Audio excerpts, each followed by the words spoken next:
In this video, you're going to learn how to construct and interpret pie charts. As you know, a frequency distribution table summarizes raw data, and it's such that it tells you the frequency, i.e. tells you how often a certain particular type of data occurs. For instance, if you had a room with people, say 100 people, and you noted down the ages of the people and the number of people that were of a certain age, you could produce a frequency distribution table for such a scenario. You would have a sort of table. On one column, you have the ages. For instance, this could be people that of age 12, 13, 14, and so on, age 50. And then another column represents the frequency of people. So I'll just call this class the frequency of people. So how many people are of age 12? You can write the number down. Same thing here. So that's the idea. But for a pie chart, you're representing this same information, but you're using a diagram. Consider the frequency distribution table below. It's not complete yet, but imagine a group of people gather, and some of them are from Nigeria, some are from Ghana, and some from Cameroon. And then we just note down the frequency, i.e. the number of people from each of these countries. Imagine there are 10 Nigerians, 20 people from Ghana, and say 30 Cameroonians. A pie chart can be used to represent this frequency distribution table. And a pie chart will look something like this. It's a circle divided into sectors. In this case, there are 3 classes, so there will be 3 sectors. Each sector represents a class. So I'm just going to draw. This is just a rough sketch. So we have 3 sectors here. Remember, the sector of a circle is just something like this. Essentially, what you have is the center of the circle somewhere here, and 2 lines emanating from that center and touching the circumference of the circle. So the whole region formed by the whole region enclosed by the arc, and these lines is a sector. So you must know what a sector is anyway. So we have 3 sectors here. Each sector represents a class. Now, each of these sectors subtend an angle at the center of the circle. So if I mark this red point as the center of the circle, each of these sectors subtend an angle. And the size of this angle is proportional to the frequency of the class. So each sector represents a class. For instance, I could say this class is for Nigeria, so this class is for Ghana, and this class is for Cameroonians. So the idea is the classes are represented by sectors, and the frequency is represented by an angle. So the angle, the central angle of each sector, corresponds to the frequency. The larger the frequency, the larger the angle. As you can see, the angle for the Cameroonian sector is the biggest, and note here the frequency of Cameroonians is the largest. The Nigerian angle here is the smallest, the frequency of Nigerians is the smallest. So this is just the basic idea. So a pie chart shows the proportion of a collection of raw data occupied by a well-defined subset. You can visually see the relative proportions of the different classes. You can, by just looking at this rough sketch of a pie chart, by just observing the sizes of the angles or the relative sizes of the angles, you can tell that there are more Cameroonians than Ghanaians and more Ghanaians than Nigerians. And this pie chart is essentially just a representation of this frequency distribution table. Just back to the definition. A pie chart shows the proportion of a collection of raw data occupied by a well-defined subset. By well-defined subset, I mean essentially a class. Because Nigerians all belong to this well-defined subset, Nigerians. So you count the people that belong to this subset, which is Nigerians. So a pie chart is really easy. So we're just going to focus on how to construct a pie chart. And in doing that, we need to learn how to calculate the angle subtended by each sector. Basically, you need to know the central angle of each sector so that you can represent the frequencies accurately. Before proceeding to the construction of pie charts, it is important that you understand proportions. So we're just going to have a quick revision of elementary concepts in proportions.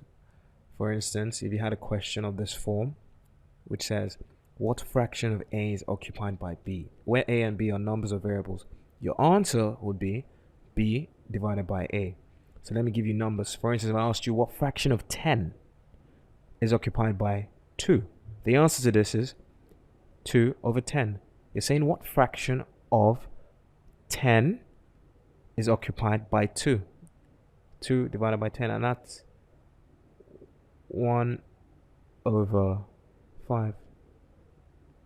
Another way to rephrase this question is to express B as a fraction of A. That would be 2 divided by 10.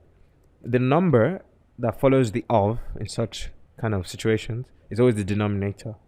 So if I asked you what fraction of 20 is occupied by 10, you know that 20 is going to be denominator and you're going to get 10 over 20. So, or if I asked you to represent 10 as a fraction of 20, you will get 1 over 2. The next one is expressing a term as a percentage of another. Now, if you want to express A as a percentage of B, what do? One thing to do is, as a first step, express A as a fraction of B first.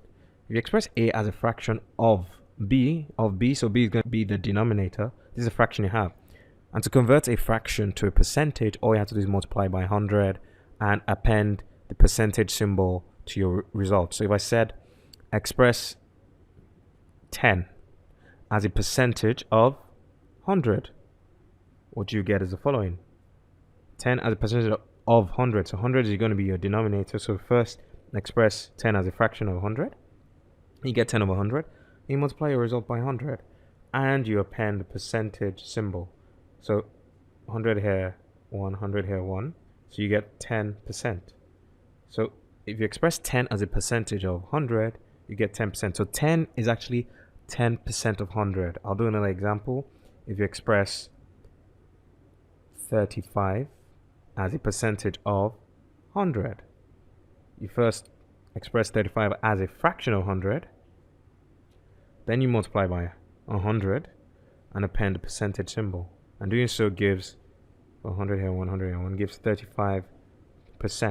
So 35 as a percentage of 100 is 35%.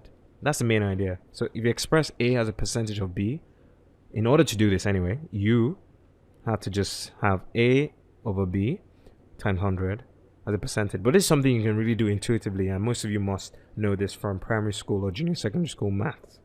But it's just important you understand the idea of proportions and expressing something as a percentage of another thing, or expressing a number as a fraction of another number.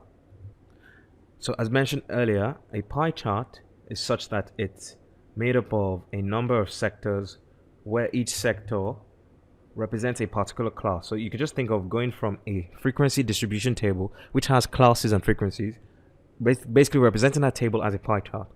Each sector will represent a particular class, and the angle, the size of the angle, i.e. the central angle of the sector, will correspond to the frequency of the class. In fact, the central angle of a sector is directly proportional to the frequency of the class of that sector. And now we're just going to look at how to calculate the central angle of a sector. There's actually a very easy formula to remember, but I'm just going to show you where it comes from. Just noting the fact that the frequency of a class is directly proportional to the central angle of a sector on a pie chart. What does that mean? It means that the higher the frequency of a class, the larger its central angle will be on the pie chart. I mentioned that earlier. So now I'm just going to show you how to derive the formula for the central angle of a sector. Doing so improves your understanding, but eventually all I'll need you to remember is the actual formula for determining the central angle of sector. For instance, if you forgot the formula, just by using the fact that the frequency is directly proportional to the central angle of a sector, you can always derive a formula. So this is a very useful step. So the first line here says F, which is representing the frequency of a certain class, and theta, which is representing the central angle of a sector, where you know that the sector represents that same class. So let me put it this way. F is the frequency of a class and theta is the central angle of that class, which means theta is the central angle of the sector that represents the class. So what this first expression says is that the frequency is directly proportional to the size of the central angle.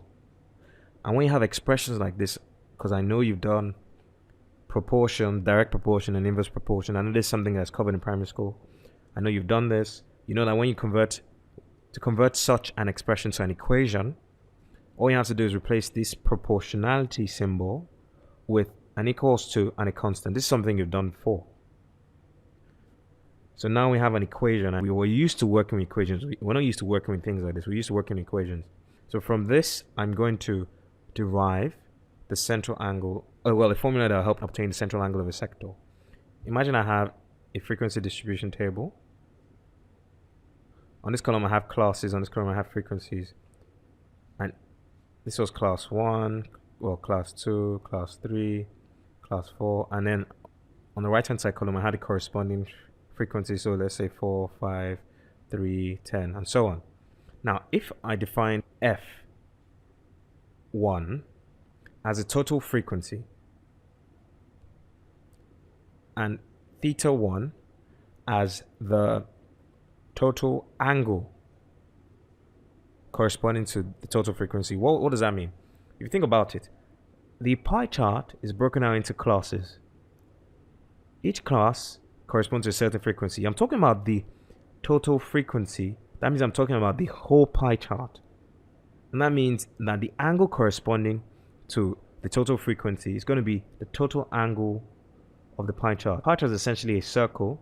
I know an angle of revolution is 360 degrees. So if F1 is the total frequency, theta 1 is going to be the total angle, which is going to be 360 degrees. So just to make it easier to understand, instead of F1 and theta 1, I am going to use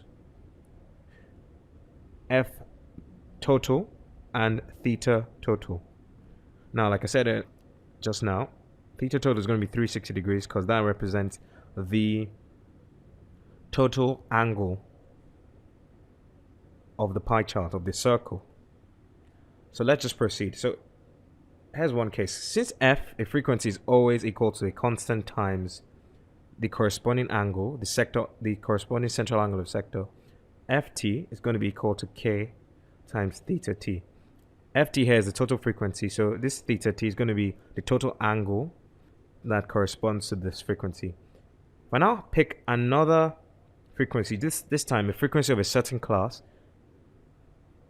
it's going to be equal to the constant, the same constant, remember K is a constant, times basically the central angle of a sector, basically angle of that class. So I'm going to call that theta 1 now. Now, using the fact that this equation holds true, I have obtained these expressions. So let me just make sure you agree with this step. F is always equal to K times theta, where this frequency F corresponds to this theta. This frequency here corresponds to the total frequency of all the classes. This theta here therefore corresponds to this frequency and is therefore the total angle. Because if you added up the angles of all the classes, you get this theta total. And I've told you that's 360 degrees, but let's just keep it as theta total. Here's another case. I'm saying F1 is just the frequency of, say, the first class, just one class. And theta 1 is the angle, the central angle of a sector corresponding to that class. So let's say we had this pie chart, and I just picked out this sector. What I've done is I've said, look, this is theta 1, and this whole sector is a class. And if I look at the corresponding frequency distribution table, I'll have a frequency. So all I'm doing is saying this frequency F1 corresponds to this theta 1 here, which is the angle of the central angle of the sector that corresponds to the class whose frequency is F1. So that's a lot of things to take in, but I'll imagine you understand that. If you have to rewind and listen again, do so. What I'm trying to do now is I want to be able to find the value of a central angle of any sector.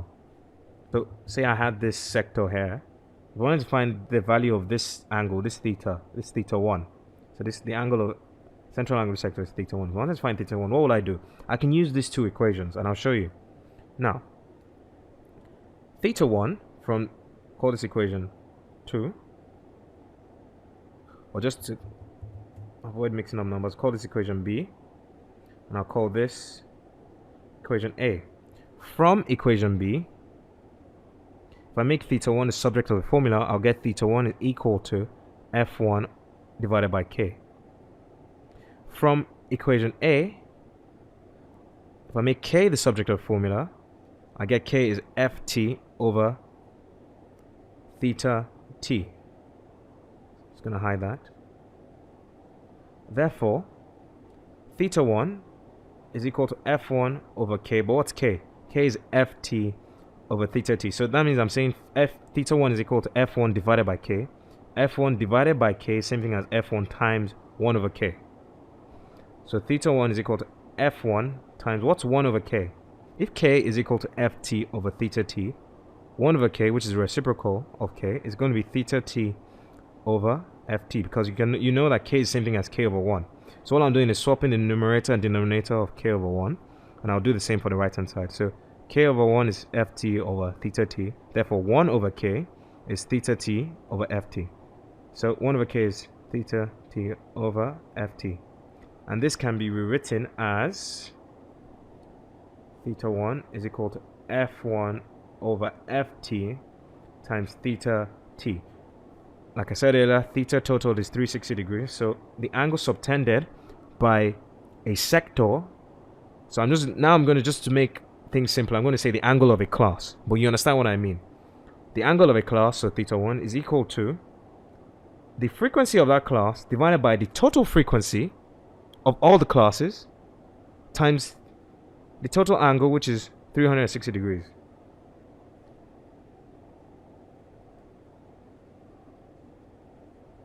And that's what I have here. The central angle of a sector, you know a sector represents a class, so you could in your mind just say, well, central angle of a class is equal to the frequency of that class, which I'm writing as a subset. So instead of subset, you could write class divided by the total frequency times 360 degrees. So that's this formula here we just derived, but this is all you have to remember. So a central angle of a sector is just given by the frequency of, or let's put it this way, the central angle of a class is given by the frequency of that class divided by the total frequency times 360 degrees. And you can see where it comes from. It just comes from this formula.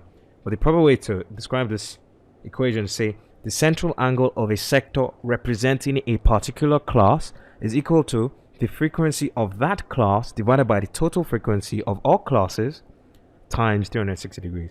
And just using this formula, you can always find the central angles corresponding to a certain class in a frequency distribution table. Now this may look all complicated because I derived it, but it's really easy because all you have to do is just use this equation and you can just get your angle in a flash. So I'm going to do some examples and you see that you don't even have to remember what I just did. You just have to remember this equation and know how to use it, and I'm just going to show you. So get ready. Consider a situation where we get 30 different people and we tell them to pick a meal or just a food item from the following three: noodles, rice, and spaghetti. They just pick their favorite. So we have 30 people and we collect their responses, and we find out that 5 people chose noodles, 10 people chose rice, and 15 people chose spaghetti. This table here just is a frequency distribution table. It tells us the frequency of occurrence of certain data, in this case food types, food preferences basically. Okay, in order to represent this frequency distribution table, or to produce a pie chart that basically represents the same information as this table, you need to be able to, first of all, divide each of the classes. In this case, these are the classes: noodles, rice, this is another class, this is another class. This is just a different kind of table. How do you easily identify classes? You can identify classes as the categories of which frequencies can be defined. So you know that noodles has a frequency of 5. So anything that has a frequency, any category, any group, is a class. That's an easy way to remember it. You know that the pie chart is going to have 3 sectors because each class is going to be represented by a sector. So we're going to have 3 sectors. And the angle, central angle of each sector, so let's say this sector is for noodles. This central angle is going to correspond to the frequency for noodles. If this sector was for rice, I'm just going to write R. This angle here must correspond to the essentially the relative frequency of occurrence of rice as a choice. What am I saying? What I'm saying is the size of this angle, or the bigger the frequency for a class, the larger its angle must be in the pie chart. So in order to construct a pie chart, all you really need to do is find the angles of the central angles of the sectors representing each class, and that's what we're going to do. So I'm going to call the central angle for the noodles class, I'm going to call that theta n. Central angle for the class which is rice, theta r, and theta s for spaghetti. So let's find the central angles. You know that a central angle, so I'll just call this theta, is given by, so let's call this theta 1, is given by the frequency of that class, where 1 is just an index representing a class. So the central angle of the sector representing a class is equal to the frequency of that class divided by the total frequency times the total angle, which is just 360 degrees. So let's find theta n. N is the class noodles. The frequency of that class, well, let me write formula. Frequency of the noodles class divided by total frequency times 360 degrees. Central angle for the sector representing rice is going to be the frequency of rice divided by total frequency times 360 degrees. The central angle for spaghetti, the class spaghetti, is going to be the frequency of that class, spaghetti class, that's why there's the NS, divided by total frequency times 360 degrees. So this is just simple because we already have the values. What's the total frequency? 5 plus 10 plus 15, 30. Remember I said we had 30 people. So FT is 30. Frequency of the noodles class, 5. So 5 divided by 30 times 360 degrees. And that gives the central angle, that gives theta n. Here we have 10 over 30 times 360 degrees. Because the frequency of the rice class is 10. Total frequency is 30. And multiplied by 360 degrees. Similarly, this theta s is going to be the frequency of the spaghetti, the class spaghetti, which is 15, divided by the total frequency, 30, times 360 degrees. So we can just simplify these expressions to get the corresponding central angles. And what you'll find is that all the angles must add up to 360 degrees. Why? Because all the angles basically add up to form an angle of revolution. Because we're basically, this is the central point, and all these angles are formed about that point. And they must add up to 360 degrees. So we first find the angles and we'll check that they add up 360 degrees. If they don't, that means there's a mistake. And that's a good way to always check the values of your angles. If you calculate them and they don't add up to 360 degrees, then you know you've made a mistake.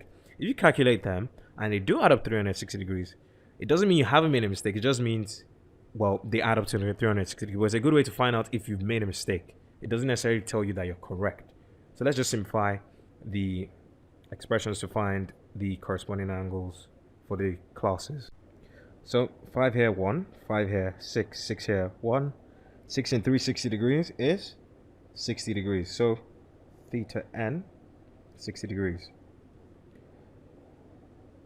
Well, this is essentially 1 over 3. Let me put it that way. 10 here 1, 10, 33. 3 here 1. 3 in 360 is 1, 2, 0. 120 degrees. And then for theta s, 15 here 1, 15 in 32. 2 here 1, 2 in 360 degrees is what? 180 degrees. So theta s is 180 degrees, and you find that if you add all these angles up, you get a sum total of 360 degrees, giving you an angle of revolution. So I'm just going to sketch what the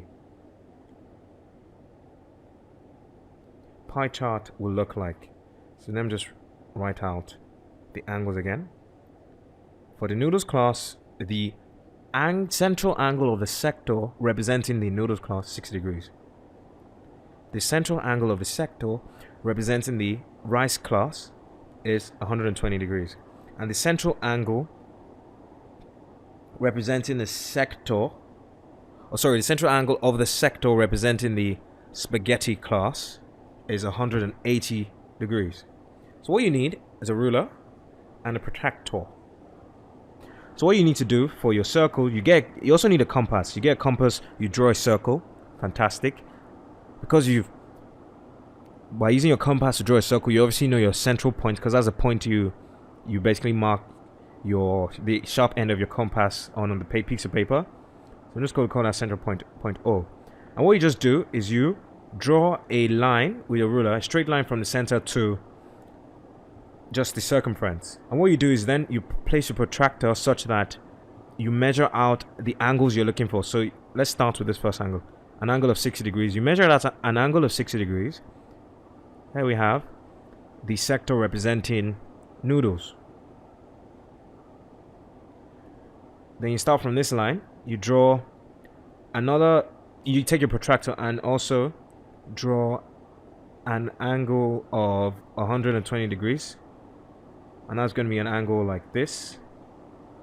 So what you're trying to do is you place your protractor on this line and you ensure that the angle formed here is 120 degrees.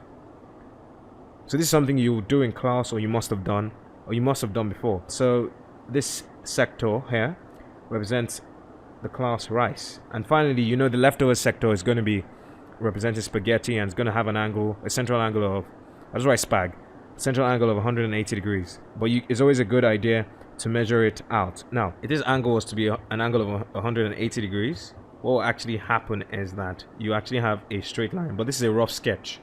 So this is not to scale. So just accept the inaccuracies. The idea is just to explain how to construct one. And what you will do is probably shade the different sectors using different patterns. But for this case, I'm just going to paint them differently. So I'm just going to make this place blue. That sector rather blue. This one red. And this one green. So there you have it. You have a pie chart representing the frequency distribution table we started with. As you can see, this class spaghetti has the largest frequency. The class rice has a larger frequency than noodles. And from the diagram, you can clearly see that the angle for the spaghetti class is the largest, and the central angle of the sector representing noodles class is the smallest. Again, remember, the angles are proportional to the frequencies of the classes, which is why we had the expression F is directly proportional to theta. Remember, I used this expression to derive the formula for calculating central angles of the sectors representing classes. So in short, all you literally need to take away from this class is that pie charts can be used to represent the same information that frequency distribution tables represent. To construct a pie chart, you need to divide it into sectors, where each sector represents a class, and the central angle of each sector corresponds to the relative frequency of each class. What do I mean by that? I mean that if the class with the largest frequency will be such that the sector representing that class, will have the largest angle. The converse is also true. So everything must make sense. It probably won't make perfect sense in the first try, but that's why you have the ability to rewind this video. You can go to any section you didn't understand and just review it.